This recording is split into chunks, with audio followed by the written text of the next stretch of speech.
Hello, everyone. I'm going to give everyone a few minutes to come on. It has been a long time since I have done a YouTube live, so I may be a little rusty, but I'm here. Let me know who's here. Feel free, if you're comfortable, to say hello in the chat. You guys can be having side conversations, like I said in the description and in the image for this live. It's an open forum, so ask questions, do whatever you want. I'm going to give you guys, I guess, a life update and kind of fill you in on what's going on and what my plans are and where I've been and all that fun stuff. I took a little bit of a break from YouTube, which I had said in a few videos ago. But hey, Becky.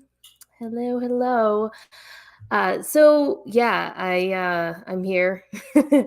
It's probably gonna be about an hour or so. If by any chance things start to go astray and like signal's not good or anything, let me know. We're still trying to figure out the Wi-Fi in this room that is now my office. It just doesn't always work correctly. Hi, Kathy. Hi, Jack. Hi. Oh, so nice that all my friends are here. That makes me happy. All right, so let's just start off with the life update and like get that out of the way. Oh, thanks, Beck. So my hair is growing out. Let's start with that. I'm growing my hair out again because this is what we do as women, like cut it off, have it grow back. It's just a process, right? So we're growing it out. I don't know how much we're going to grow it out, but probably to like right here. So we'll go off of that. Hi, Ryan. And the glasses are like 6 years old, but everyone really loves them. So I just put new lenses in them. I just leave it as is. And I really like them too. Anyway, life update. So back in like November or so, there was some stuff going on medically that like I'm not going to share on social media or on YouTube, but there were some things going on medically that I just felt like I needed to take a step back from kind of everything. Last year was a lot. There was a lot of things that were going on in my personal life. Losing my grandmother, all that kind of stuff. We moved. There was just a lot of stuff going on. And when November hit, I was like, okay, I need to take a break from everything because I had to take care of myself and the things that were going on with my body. So we do that. Then in mid to late December, I got super sick and I was basically bedridden for 2 weeks. And I'm still recovering from that.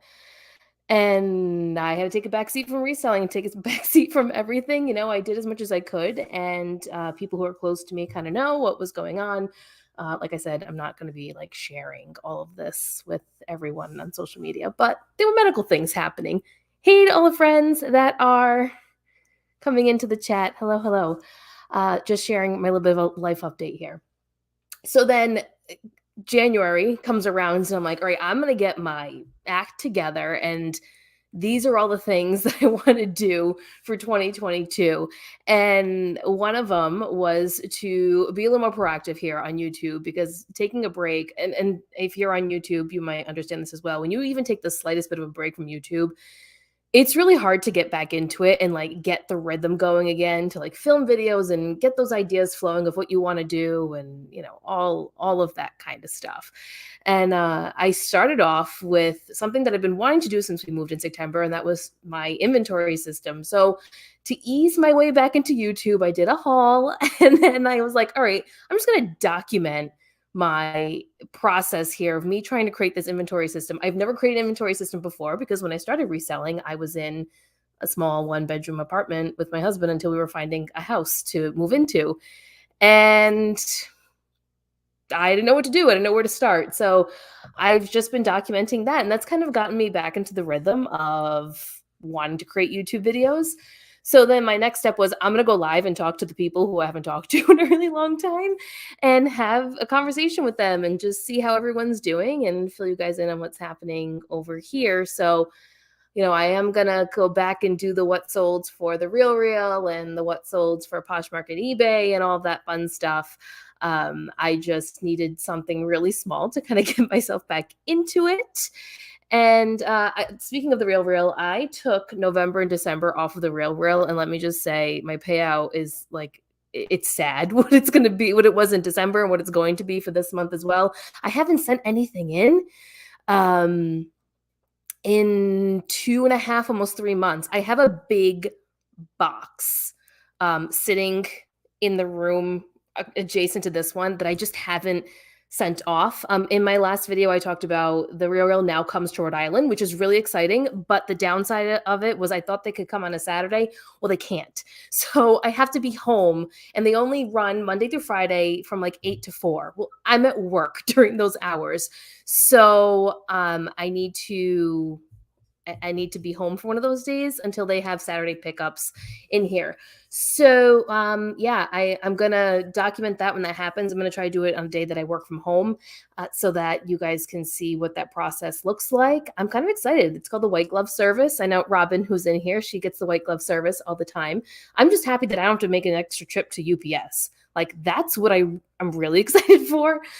So once I get that set up, hopefully in the next few weeks, I will show you guys what that looks like. And as I'm going through all my inventory while I'm doing this inventory process, I am realizing that I have even more stuff that I can send out.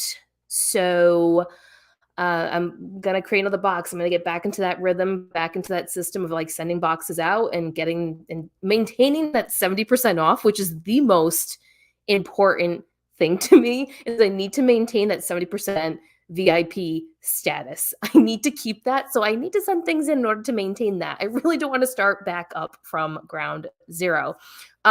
Becky, I see that you're asking Robin if she has a YouTube channel. So she wants to start a YouTube channel. And yeah, she wants to talk about that.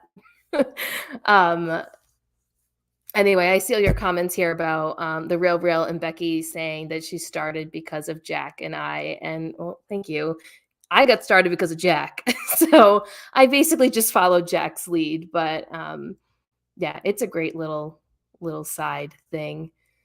I'm such a RealReal noob. Okay, but I always feel like I'm a RealReal noob too, because there's new things that they add. There's brands that they accept and then they don't accept anymore. They change their payouts all the time. Like, it is a constant revolving door.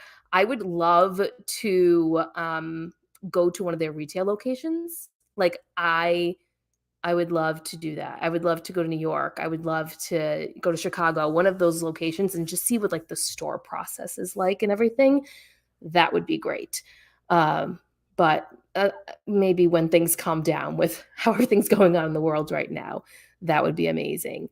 Now there's 30%. That's right, Jack. So now there's this new tier of the RealReal. It's 30%. So now this makes me second guess certain things that I am sending in. There are certain items that I would send in before that, even if they were $50, like, not a big deal. But now that $50 item is only giving me 30% instead of 40, which, unless I'm paying basically nothing for the piece, I'm not going to send it in, and I'm not going to pick it up. I'm not going to waste my time with it. So there's some adjusting that needs to happen with it, and that's fine. You know, it's like any reselling platform. You need to constantly be evolving, constantly changing, constantly figuring out what they're doing. All right. So Kathy, I'm going to tell you one thing. I think you should probably sell that Burberry jacket that you found yourself before you send it in. I've sold Burberry on the RealReal before, and yes, the payout was good, but you can get a really great payout if you were to sell it yourself. That's just my personal opinion. Jack and Ryan, feel free to chime in, but I think you should sell that jacket yourself before you send it in. Yes, I saw that we get free coffee. They're 70% off if we go in the store, which is nice. I'll take free coffee. Why not?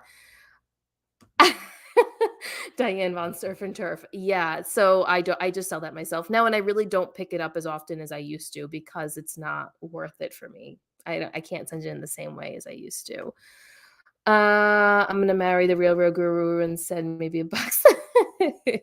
You're funny. All right, Becky, we'll see you when you come back. Yes, Kathy, I think you should list it. Definitely list it. What's this? Cuts to Jack's $500 Burberry sale. Jack's like a Burberry king, man. Like, you find the Burberry and you sell it. First of all, Jack and Ryan had an amazing binge trip today. So if you haven't checked out their Instagram stories, you need to, because They find the most amazing things at their bins. Jealous. I have not been to the bins in 2.5 years. It's been a long time. So let's talk about that. Me and the bins. I'm not a huge bins person. I like shopping in curated places. I also like shopping in thrift stores, but I really like the experience of smaller consignment stores or smaller thrift stores. I like going to Savers and Salvation Army. Like those are kind of my things. How do I survive? I've never really been a bins person because the bins were never really local or close to me, and I could never go during the day. So my only option was to go on Saturday, and Saturday is a disaster. So I never really got into it. I've only been to the bins a handful of times, and I've been doing this for 3.5, almost 4 years, and I've only been to the bins, I want to say 7 or 8 times total. Total. The New Hampshire bins, as Kathy is saying, is about an hour and a half, 2 hours. It really depends on traffic. There's a lot that plays into it. The Boston bins have not reopened, and I don't think they're going to reopen. And then our next option after that is Connecticut, and that's about an hour and a half as well. And I've never been to those, but I do know that those bins, from what I hear, only brings out shoes once in the morning, and then they never bring them out again. And shoes is like my main thing that I love to sell and love to pick up. So I would like to go for the experience of it. If anything, I want to go to the bins in New York. I think that would be a fun experience. Scary, but also really, really fun. I'm just reading what you guys are saying. I'm not close enough to the bins either. Yeah, see, I think if the bins were closer, I might go. But when the option's only for me to go on the weekend, it's not as appealing to me.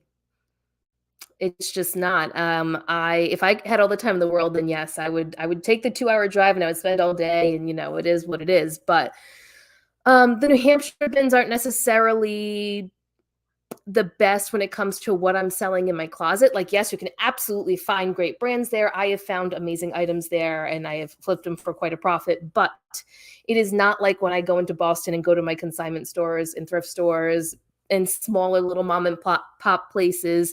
That's what I enjoy. But that's also my business model. So, we all have different business models. And yes, my cost of goods is higher. So then I have to kind of like even it out. My cost of goods is higher. So I need to make sure I'm buying items that will bring me the return that I need. I also don't have as much inventory because I'm so selective. So that's just the way that I run my business. But I envy those who can be at the bins all day, every day, and find all these amazing things. And I'm just sitting there watching your stories like, wish that was me, but it's not. I'm just sitting at a desk watching your stories.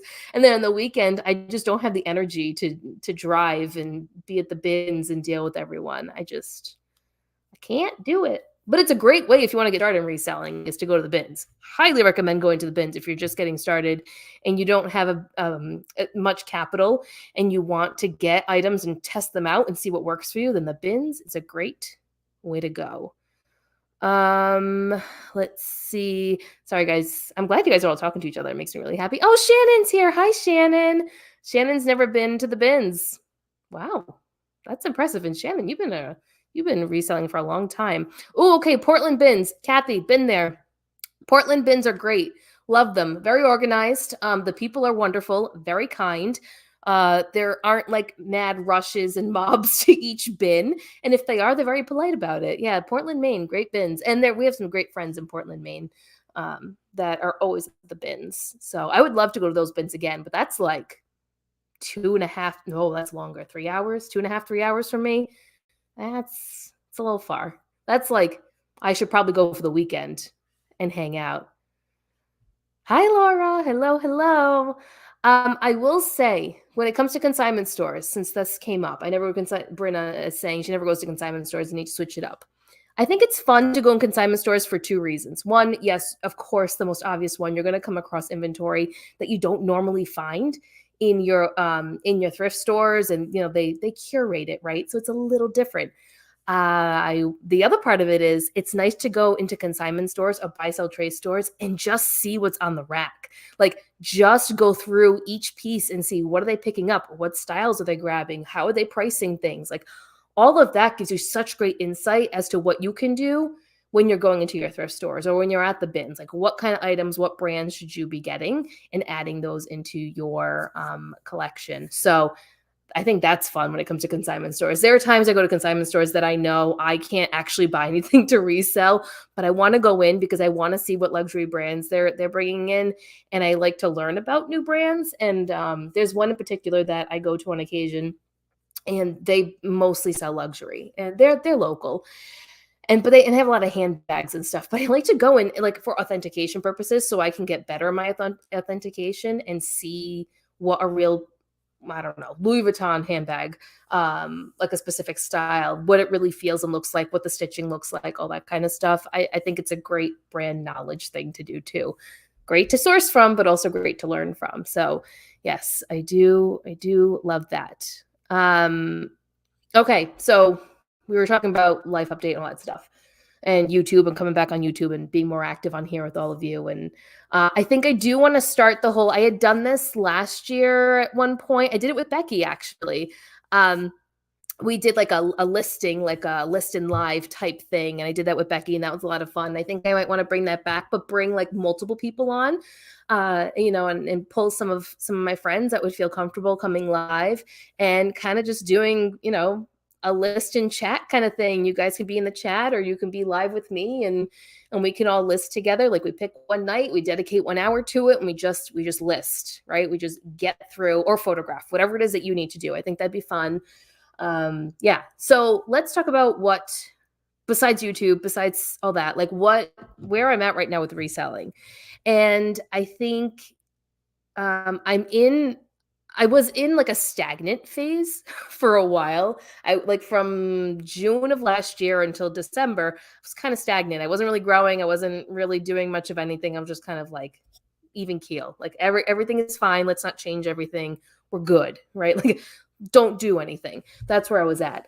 And now I'm kind of in this, I kind of slumped a little bit because I couldn't do much in from when we moved, right, until December. And really now I'm just starting to get back into it. So my goal in January was, okay, you're going to dedicate as much time as you can, because I feel like I'm heading into a spike. Like I'm going up again into a growth phase, because I've changed a few things and I'm manipulating a few things and testing things out.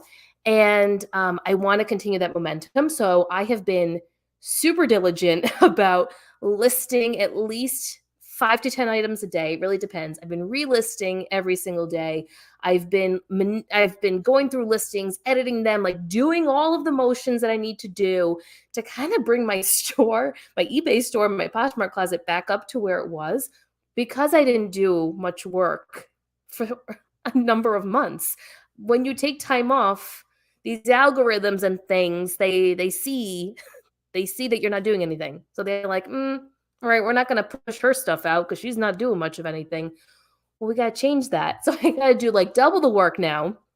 And I will say, I've already surpassed what my December monthly total was. And I'm coming close to surpassing November, except today is the 31st. And I'm definitely not going to surpass it unless a bunch of people buy a bunch of stuff within the next 4 hours.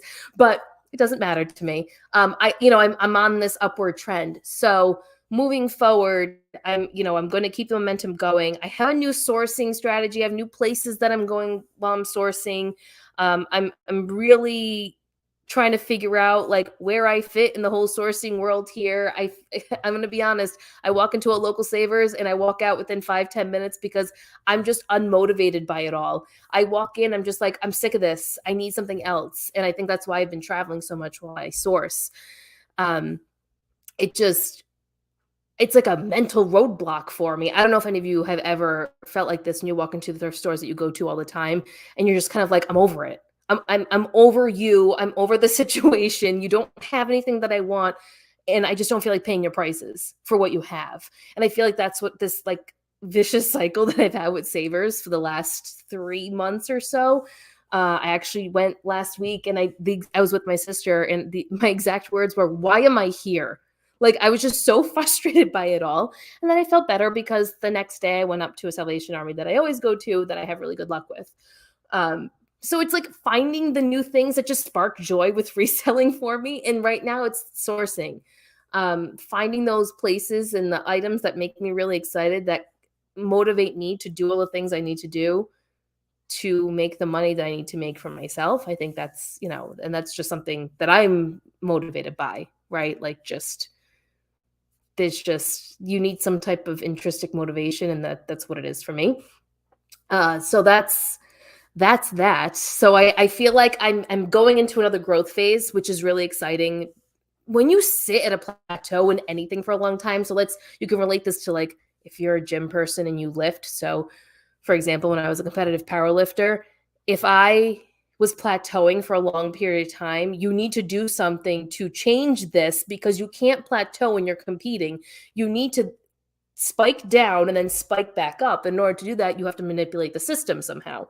So whether that means that you change up the workouts that you do, and then all of a sudden you go back to what you were doing, and then you see the increase that you need to see. Kind of the same methodology, but with reselling.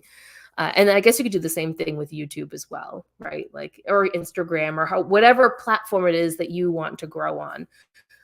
So that's kind of my thought process on it, trying to find things that motivate me to kind of get me back into the rhythm of things, and just continue on this little journey. I might dabble into Amazon. I know I've said time and time again, I'm not interested in Amazon, but like a part of me is intrigued about Amazon.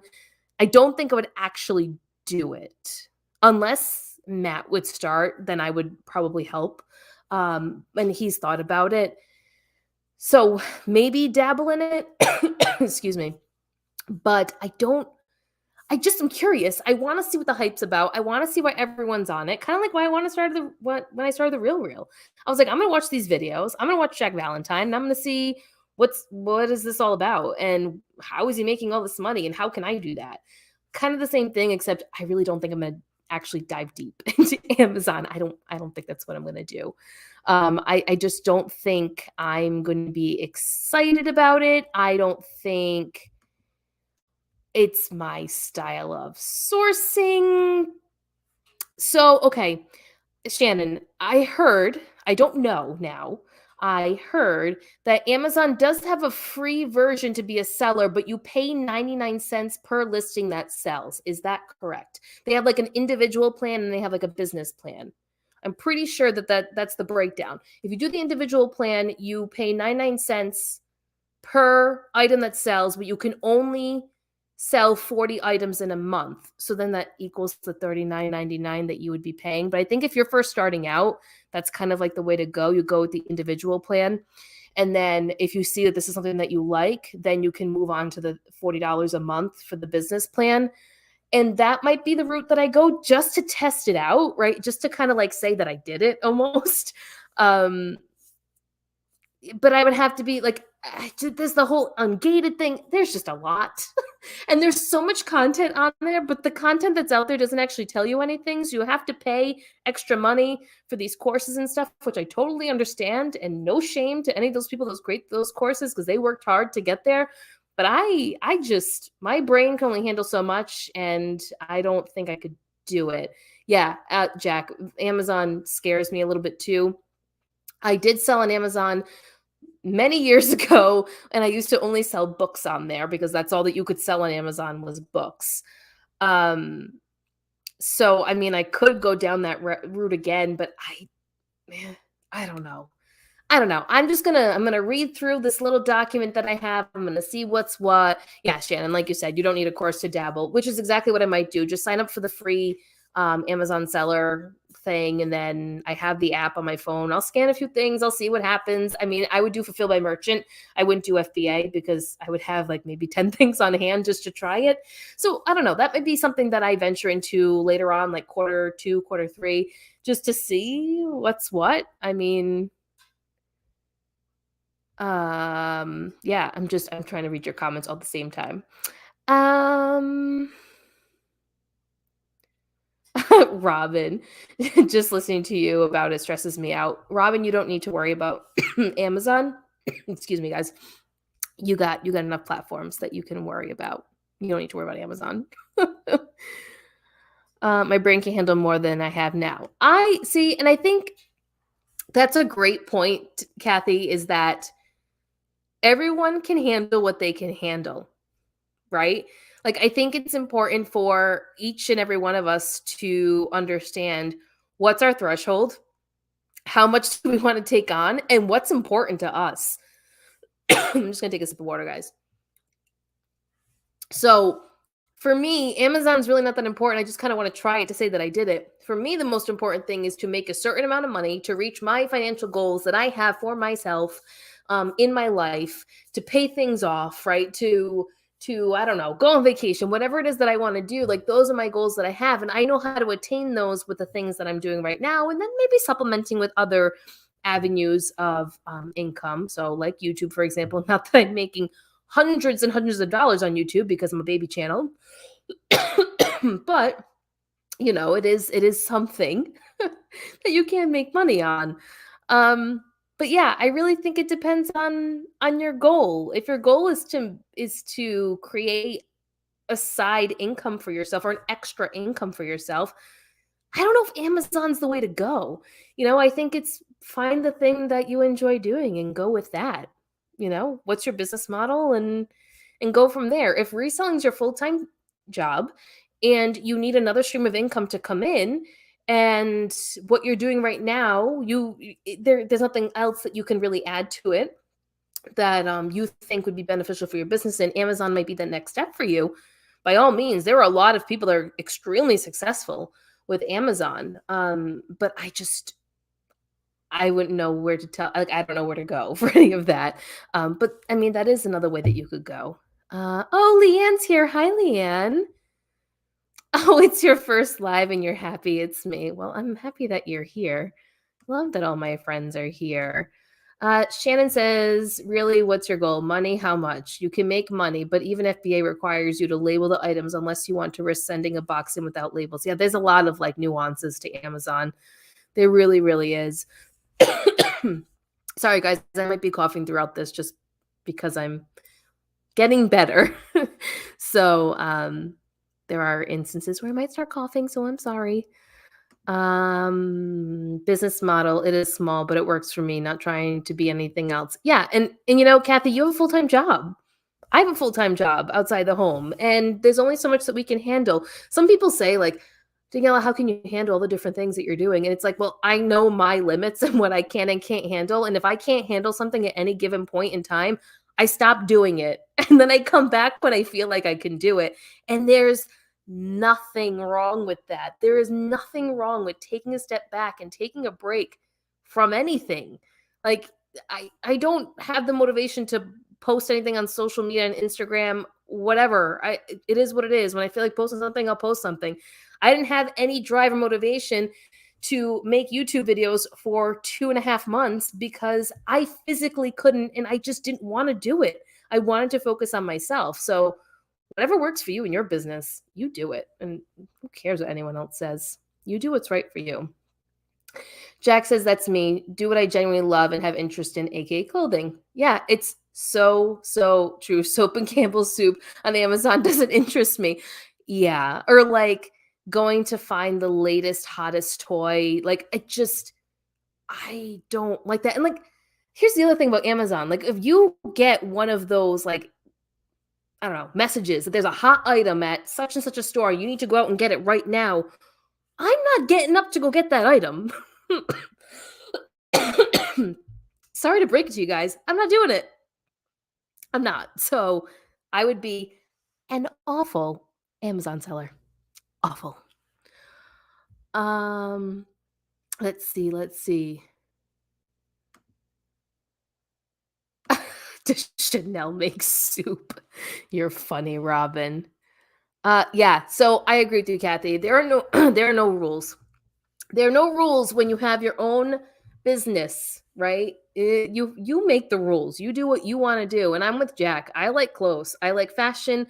I like making people feel good. And if that means that, I find a piece and someone comes into my Poshmark closet and finds it, and it's something that they've wanted for a long time, or maybe they've gone on a weight loss journey and they now can buy that perfect pair of jeans that they've always wanted, or maybe someone just had a baby and they're looking for a very specific dress because they want something they're going to feel pretty in. There's just, I like that. And I also come on here to be, I don't know, a part of the community and hang out with everyone. And like, that's fun to me. This is the part that's fun to me, interacting with everyone, getting to know people, bringing people together and having conversations, teaching things on once in a while, and sharing my experiences. Like, that's the fun stuff.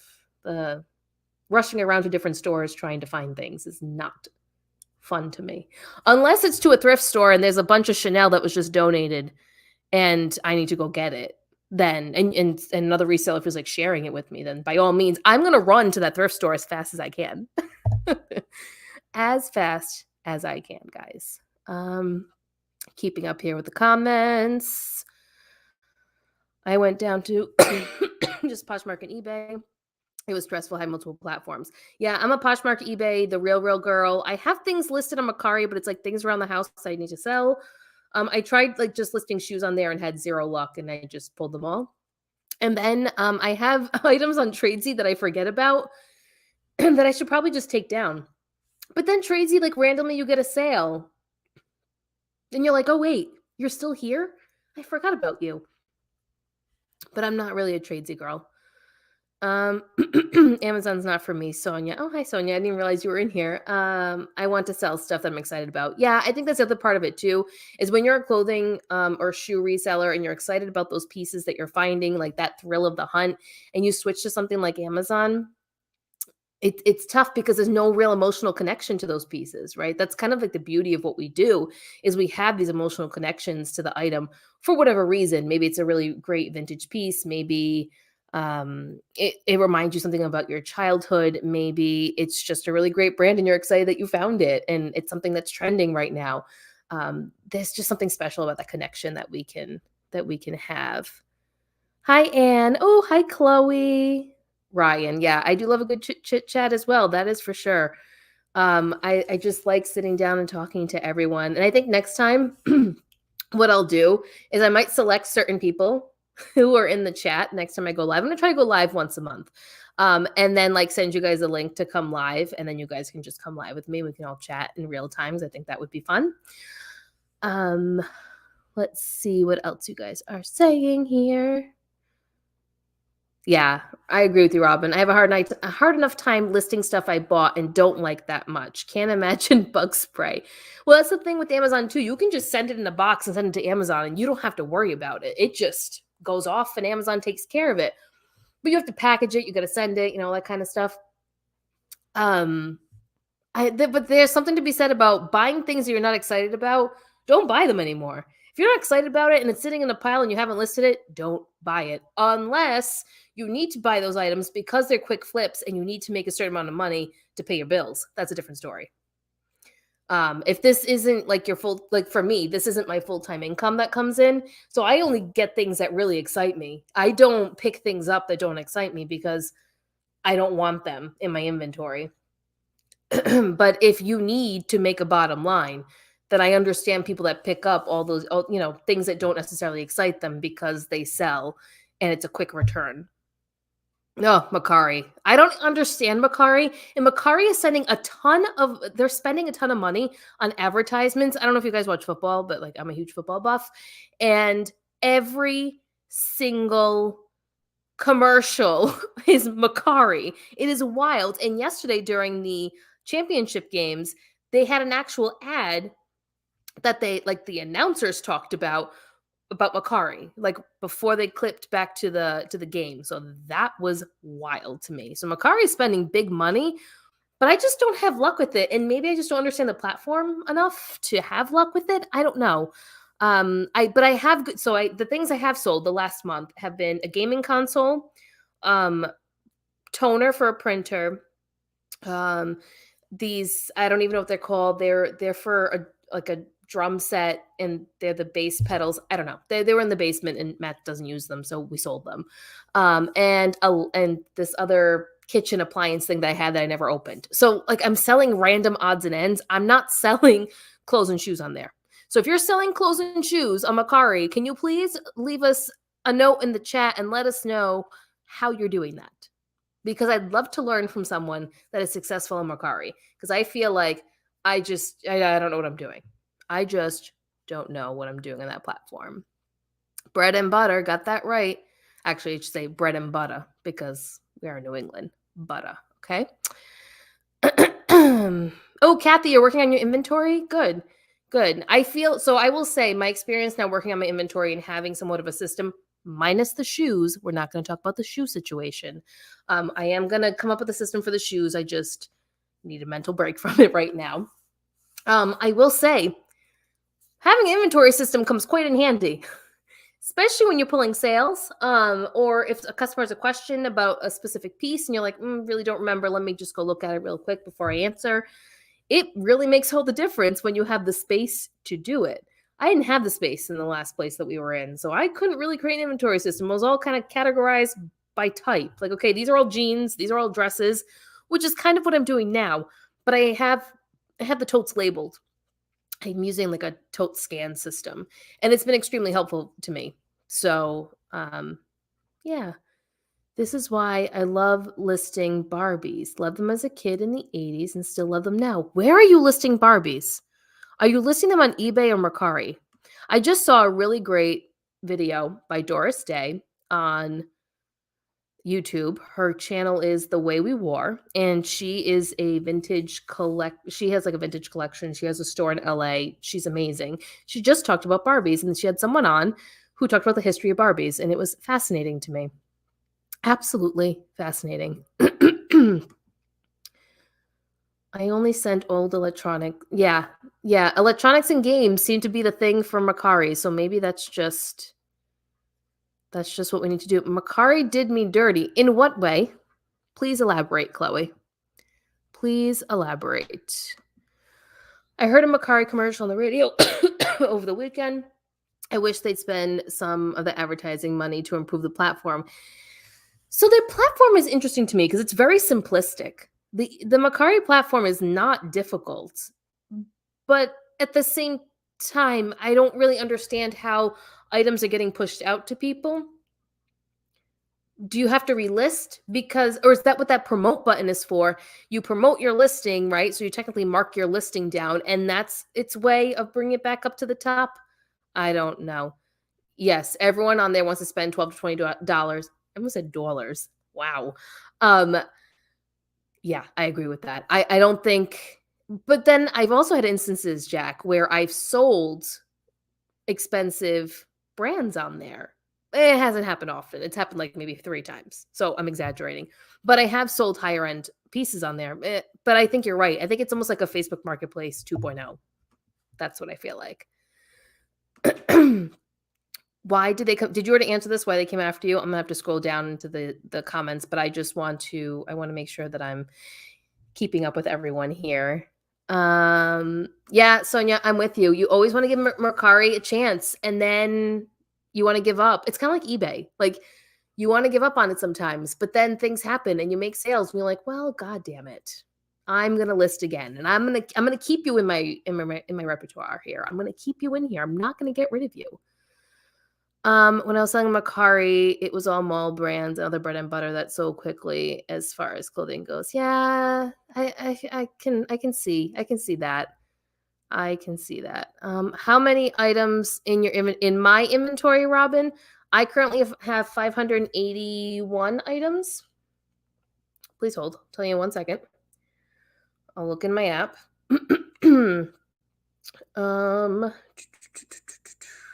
581 pieces right now in my inventory, and that does not count. That does not include. Sorry, it's late. The items that are on my rack, and there's probably like 10 or 12 more items on my rack. So, all said and done, maybe I'll hit 600. And that's kind of high for me. I usually like to stay between 400 to 550. That's kind of like my happy spot. But I've gone above 600 before too, and it becomes a little too much for me. So we'll see. Mercari, one of my dresses on Mercari sold for 500. Wow. Yeah, keep us posted, Sonia. That is amazing. How long did it take you to do all of your inventory? I'm thinking about doing the tote scan as well, but I have so many items. So honestly, I only worked on it really during the weekend. And a couple of times during the week because it was like a work from home day and I used my breaks to work on it, or it was a snow day, you know. So it all said and done, maybe a week and a half, and I'm still not done. I have my shoes left that I need to do. That's going to take me probably a week or two because we're going to install shelving units and stuff. So that's going to take a little bit longer. I got to buy some supplies. But when it's all said and done, I'm going to say, probably the full month is what it's going to take when it's all said and done. I know it seems overwhelming at first, and it seems like it's going to take a really long time, but I think it's okay to take that time to do it. Take that time to work on your inventory because it's going to improve all your other processes that you have in place. And it's just going to make you have a more efficient system. And if you have a ton of items, just tackle one category at a time. That's kind of what I did. I did one category at a time, and I found that it kept me on task. And it helped me move it along and get to where I am now. So all my clothes are done. It's just shoes, and I have a tote of handbags that I'm just going to organize a little differently, and then I'm all done. But like I said, I only have 580 pieces, so if you have 1,000 pieces, it's obviously going to take you longer to go through all that. But as I'm doing this, I'm also going through each piece, pulling things that I no longer want to sell, making a pile for ThredUp, making a pile for the RealReal, making a donation pile, like all those kind of things, making sure things are still listed in eBay and in Poshmark, making sure nothing dropped off, putting other things in a pile that need to be, photographed again and listed again. So all that. Okay, Chloe has a video on her channel as to why they kicked her off. So everyone, when you're done, you're going to head over to Chloe's channel and you're going to watch the video as to why she got kicked off from Macari. Now I'm intrigued, and I need to watch that after. Anne is solely on eBay. I make most of my money on these sales. Yeah, I get that. I get that. Just scrolling down, guys. Sorry, I'm really behind the comments because I like to talk. So I apologize in advance for being behind. Yeah, so I'm with Chloe. So Chloe says it seems very overwhelming at first, but it is so worth it. I went over to a tote scan almost a year and a half ago now, and I couldn't imagine, I think you meant life, without it. Yeah, I think Chloe has a lot of inventory. So she says it right here. She has 2,000 pieces. So she has 2,000 pieces and she was able to do it. Chloe, how long did it take you to do? Can you share with everyone how long it took you to do your inventory system? Because I think yours would be a better gauge since you have so many more pieces than I do. I think if I could go back in time from the beginning, then I would have done inventory system when I first started. But when I first started, I was just kind of doing it for fun. And I was in that 1-bedroom apartment for 3 years. And I literally couldn't do anything. My entire closet was totes. And then the totes were stacked in the bedroom as well. So like everything was caving in on us at one point. It was so bad. But like there was no system. There couldn't be a system. And now that I can have a system, I decided that it was worth it for me to take the time to just do it. Just take the time to do it. Don't source. Don't do anything. You cannot source anymore, is what I told myself, until you at least get half of your inventory put in place, which is what I did. So I made a goal. There was a reward, right? Do half your inventory, and then you can go sourcing to your favorite spot and pick up however many items you pick up. But then I need to maintain the system of the inventory. So now every single time that I photograph, I separate everything into a pile as to which tote it's going to go into, package it all up, put it into my tote scan system, and into the tote it goes. And now I'm forever going to have that system on repeat, and it's going to become a habit, and everything will be organized, and everything will be easy in my life, or so I think it's going to be anyway. I have everything on Excel, tote 1, bag 8. Okay, if that works for you, then do it. You don't need to have a tote scan. You don't need to have a number system. I don't have a number system right now. I just have items within a specified tote by category, and that works for me right now. Will that change down the line? Yeah, I mean, it's very possible it could change, and I might then have a number system within each tote. Very possible. But right now, I don't need that. So we're just going to leave things as is. Thank you so much, Jen. Thank you so much for that. I love making content. I just have to be in the right frame of mind to make content, right? But no, I really do enjoy coming on here and talking to everyone and having these conversations with everyone and just hearing what everyone else is doing out there because this is a lonely world sometimes in the reseller community. It can get really, really lonely. And it's nice to share your experiences with everyone and see what's happening. When I did it, I only had about 250. I did it really early in my journey, and it took me like a weekend. Yeah, if you have minimal inventory, it's not gonna take you too long. The more inventory you have, it's gonna take a little bit longer, but just dedicate the time for it. Yay! Good, I'm glad. Relisted 20 items while listening. Good, I'm glad. Everyone should at least list or relist something while they're on here. There's no reason for you not to. Yes.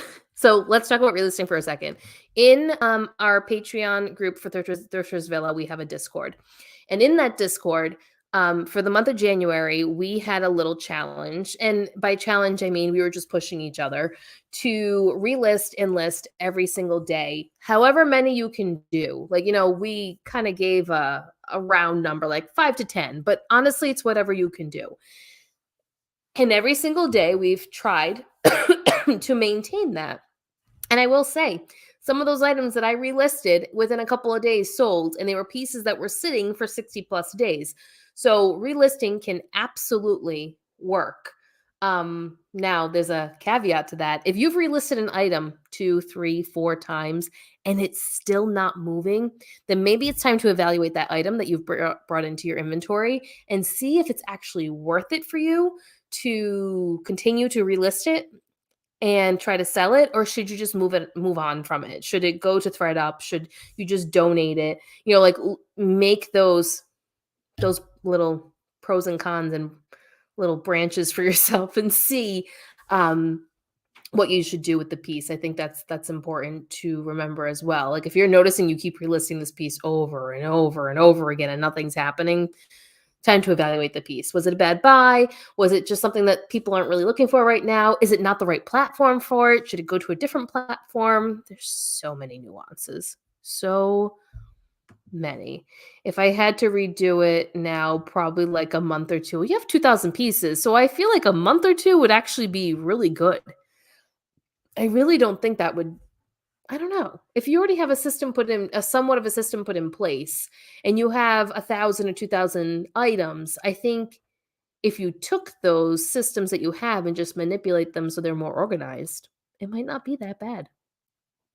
But what do I know? I've never managed 1,000 items in my inventory. So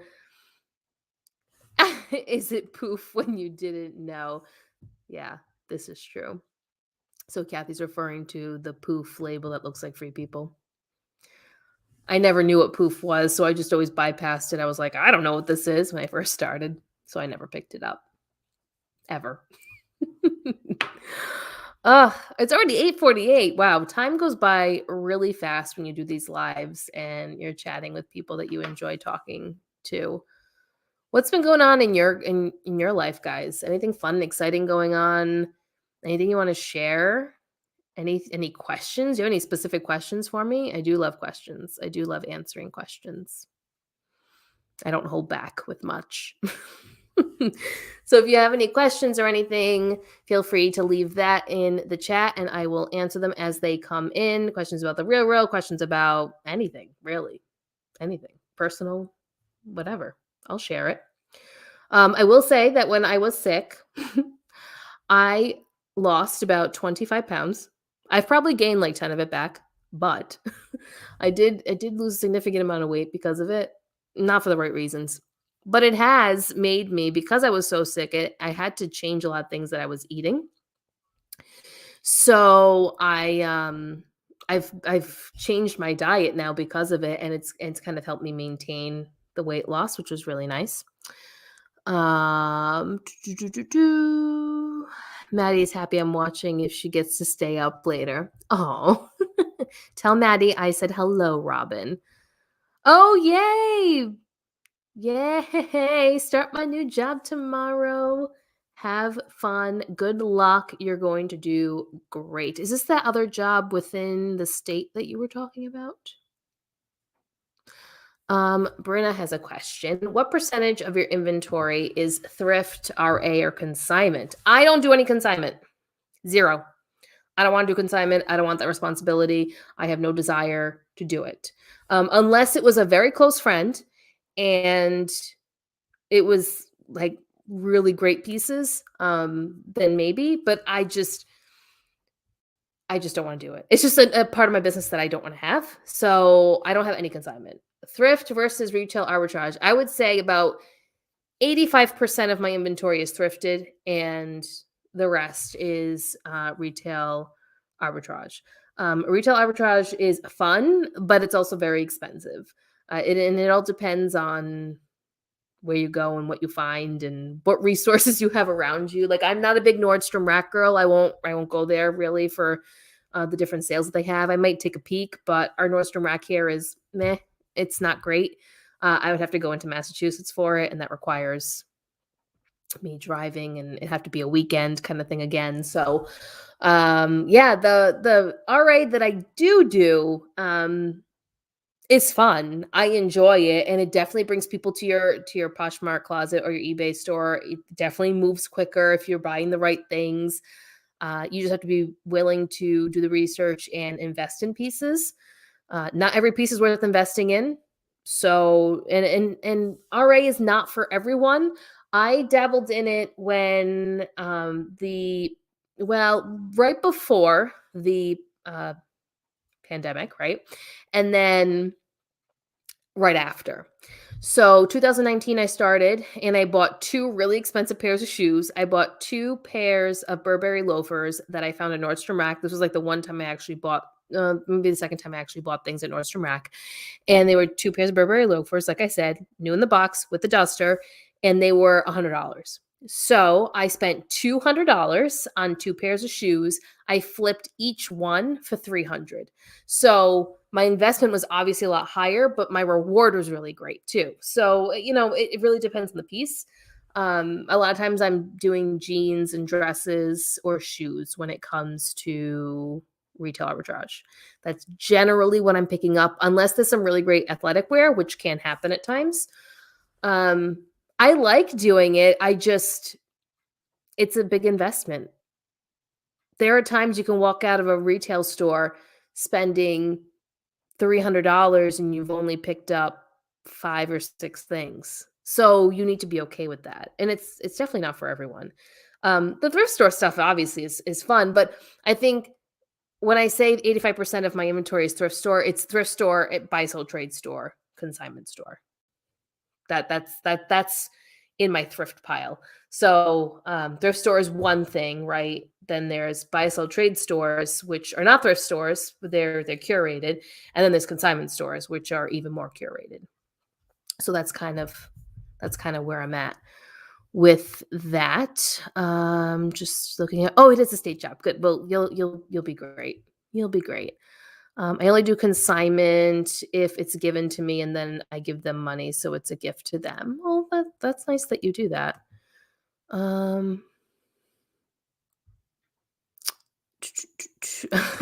I hold my breath on anything over $20. I used to be like that too.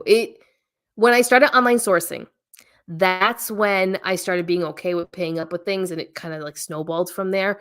I generally will not spend more than $25, $30 on a piece to flip it, except if it's really special. So that Spell and the Gypsy two-piece that I showed in my first haul 2020 that I got at it's like a warehouse retail location, that I paid up for. I paid over $50. I paid over $80 for that. I paid $100 for that piece. So, but it averaged out. So this is something that Ryan and Renzi talk about on their Instagram page as well, that you have like that one piece that you're splurging on, but then all your other pieces plus the sales even out. So then you average your cost of goods together. So my average cost of goods for that retail trip that I went to at the discount location was $23 a piece was my cost of goods. So when you average it, which is how I do it, it wasn't as bad, and it made sense to me to do it. Lori asks, Hiya, how would you list retagged customer returns? Are they considered new at tag? When you say retagged customer returns, so you mean items that were returned by a customer in a retail location that now have the retail tags on them? Can you explain that a little bit more so I understand what you're asking? I started out with RA on eBay years ago, but I never realized it was RA. It is risky. It is risky. There's a lot of research that goes into it. It's not that easy. I wish I was able to find RA more at Nordstrom Rack. I agree, but I will say I think it was easier go back a couple years ago than it is now. Their prices on their clearance items are horrific. Like, I walk by and I'm like, "How is this a clearance piece? How are these jeans on clearance for $75 when they retailed for 89? That's not clearance. You're lying. You are lying, Nordstrom. That is not clearance." It's very difficult to do at Nordstrom Rack unless you live in a big city and, they're getting all those big brands, then, maybe, but very difficult where I am. Oh, Leslie's here. Hi, Leslie. So nice for you to join us. Happy to see you, my friend. I think home goods linens are quick flips. Market isn't as saturated. I have never thought about going into the linen section in a retail store. That is genius, Shannon. I should probably do that. Oh, thanks, Jack. Yeah, I went back to that store to see if they had any more. They didn't. It was like a one-off thing that they got, and I'm so glad that I was the one who found it. I haven't listed it yet. I'm gonna wait. I'm gonna wait probably another few weeks before I list that piece. It's still on their website and it's still selling for obviously retail. So I'm gonna wait a little bit longer. So there's a little bit more of a demand for it and see what I can get. We'll see. It is beautiful. It's like everything you're seeing in the magazines now with the crochet and the knit pieces and everything. It's so pretty. Such a pretty piece. Yes, I think most people do this, Kathy. They do whatever the cost of the haul is, and then they average it out, not a single piece. There are very few times that I've gone by the actual price of the piece. Leanne asks, "Is that how you track your purchases all the time? Always take the average cost of the trip?" Yes, but then within that, I also add in my mileage, my gas, whatever else it is that I need to add in for expenses will be added in as well after the fact. So my average cost of goods for the pieces will be whatever it is, and then I'll add in my other expenses later on. And then it all gets calculated for the month. You started with linens. Yes, this is exactly what I was thinking, Kathy, was the Kate Spade blankets and linens that are at Home Goods. Do those do well? Because if they do, I'll probably have to start going when they mark them down. $3 bed skirts. And I was instantly hooked. What? This is this is wild. See, new category I get to adventure into. Why not? I like to try new things. Robin, I do average when it's 75% off call of the week, but not for full price. Okay, listen, I'm jealous of all you people who have dollar days and all of this stuff. Kathy can vouch for me, okay? We don't have dollar days in Rhode Island. Salvation Army will do a 99-cent day on the color tag that happened 4 weeks ago. So there's nothing really for you to grab unless someone missed something. They have half off on different colors that happened, you know, 2 or 3 weeks ago. We don't get dollar days. Like, I am so jealous of all of you that post dollar days. We don't get them. We barely have sales here. You're lucky if you get a coupon. It's very difficult to source out here as of late. They have taken more and more away. Oh, look at this. Look at all of this. You people saying selling vintage linen sells well for you. Nice, Leslie. Lori, I missed your comment, I think. Yeah. Purchase number J. Crew customer returns. J. Crew retagged them as new. Oh. Oh, well, that's interesting. Would I consider that new at tag? I guess I would. Because the stuff that I've gotten in Nordstrom could be a customer return as well, and they retag it, and I wouldn't know. People that are getting liquidation pallets from Nordstrom and all different department stores, usually those items are re-tagged as well because they're returns, and you could list it new at tag, and if it has a flaw, you would note it. So I think yes. I don't know, what do you guys think? Do you guys think that you would label that as new at tags? I think I would. I think I would in that instance.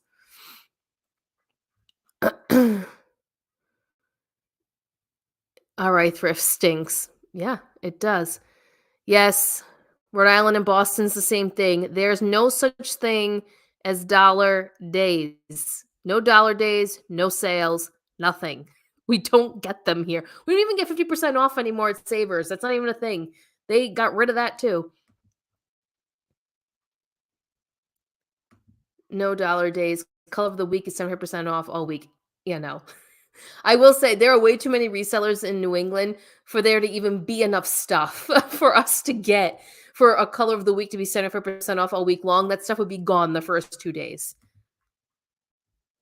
Your shoe prices are cheap though. Who are you talking to? You talking to me? Depends on where you go. I was at a thrift store in Maine that everything was $1. What? Thankfully, I had a friend that was kind of bored waiting for me, so I chose quickly. Did they have good stuff? And what was the name of this thrift store so that I may go to it? Anytime, Lori, anytime. I mean, I just I don't see why you couldn't say new at tag. If there's a flaw, then you can note it. But most liquidation pallets that people are getting, things are retagged as well. And there's a lot of stuff that Nordstrom Rack gets that were returns that were from the actual Nordstrom location that they now have at the rack. So they have to tag it as new at tag Nordstrom Rack. Eh, just go with what you feel is right. Liquidation sounds like, ooh, sorry, click on this one first. Liquidation sounds like a giant death pile. I could never do liquidation. I couldn't do it. Even if it was manifested, there's no way I could do it. It's too stressful and it's a lot of money up front and it just seems like a big headache. We don't have sales, but we have good bins. Yeah, you do. I think if you have good bins, you don't need sales. If you have really good bins, then you're good to go because what you're paying by the pound, you would never be able to get with the sales at the thrift store. There's no way. You also have really good buy, sell, trade, and consignment stores, Ryan. I have to say, you guys are in a really great area. You have awesome stuff there, which means I just need to take a trip out. Need to take a little vacation, little weekend trip to Ryan and Jack's house and go thrifting with them. That's just what needs to happen. Would also be great YouTube content. On Monday, the vultures take all the 99-cent stuff without looking at Salvation Army. Okay, true story. Okay, I'm going to share this with you guys. There's a Salvation Army that I frequent often. And that Salvation Army has a individual who religiously goes in every Monday from the second they open until, I don't know, they're probably in there for like 2 or 3 hours. And they pull every single 99-cent item off the rack. They fill 3 to 4 carriages of all the 99-cent items, and then they go to flea markets and they sell them. That's what they do. We do have a lot of flea market people around here, and that's what a lot of them do. They just go in, grab a nice. They don't even care what it is. This woman does not care what it is. She just puts it all in her cart and off she goes. So that's her deal. So yeah, you have to be there super early in the morning and hope that you can find stuff. And thankful most of our Goodwill's priced somewhat cheap. That's good. Our Goodwill in Rhode Island is awful. Absolutely awful. So there used to be a Goodwill in Rhode Island years ago. They closed it. There used to be a Bins in Rhode Island too. Closed. They came back. Was it last year, Kathy? I think it was last year. And their prices are unbelievable. I found a Coach bag that wasn't new at tag or anything, and they wanted over $100 for it. No. I can go to coachoutlet.com right now and buy a bag brand new with tags for less money than that. So that's my thoughts on the Goodwill in Rhode Island. I'm not a big Goodwill person. The only time I go to Goodwill is if I'm in Boston. That's the only time I go to Goodwill. It feels like you wouldn't actually know your true profit per item. I'm trying to wrap my head around this. Are you talking about liquidation? Or are you talking, oh no, you're talking about averaging your cost of goods? I mean, that's just the way that I do it.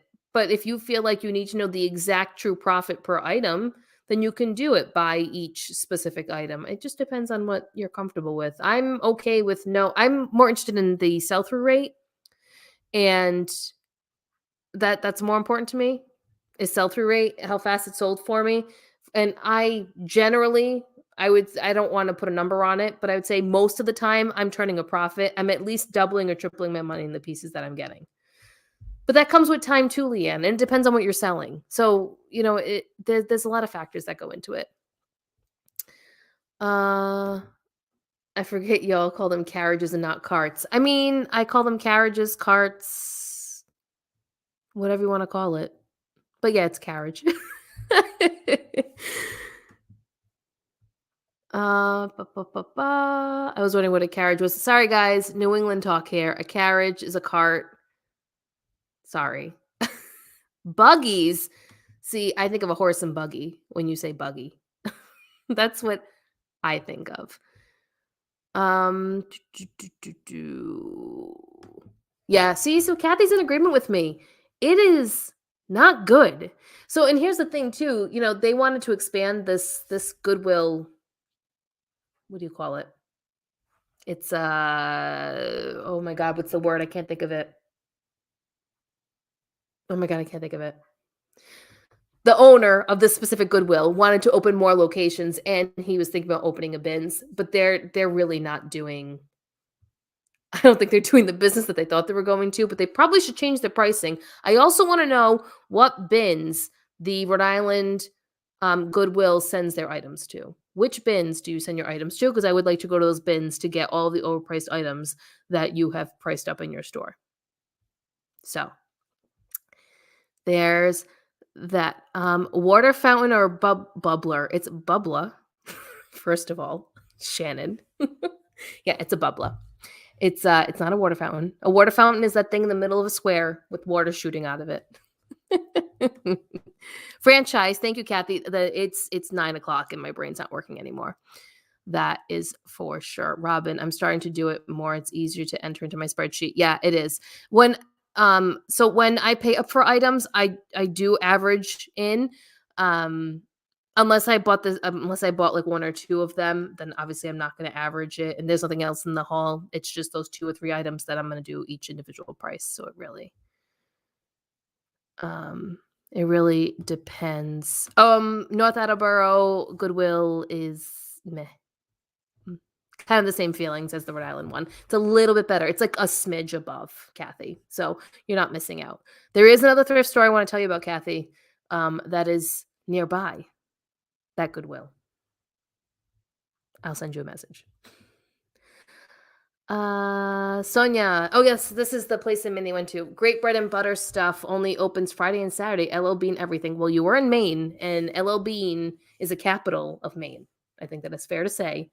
Anthropology coach, only focus on winter stuff that I know sells quickly. Yeah.